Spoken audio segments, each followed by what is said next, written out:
তো এখানে আসার পর প্রথমেই আমাদের সাথে দেখা হলো একটি কিউট হরিণের। তো দেখতে পাচ্ছেন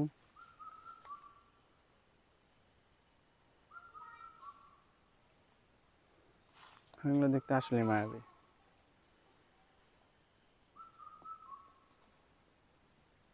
একটু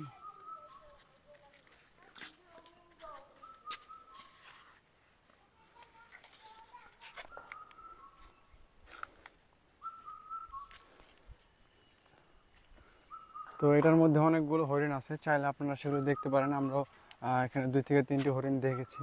তো নিচে একটি হরিণ দেখালাম এবং এই যে এই পাশে একটি হরিণ দেখতে পেয়েছিলাম। তো এখানে চাইলে আপনারা অনেকগুলো হরিণ দেখতে পারবেন। এবং হচ্ছে আমরা এখন উপরের দিকে উঠতেছি।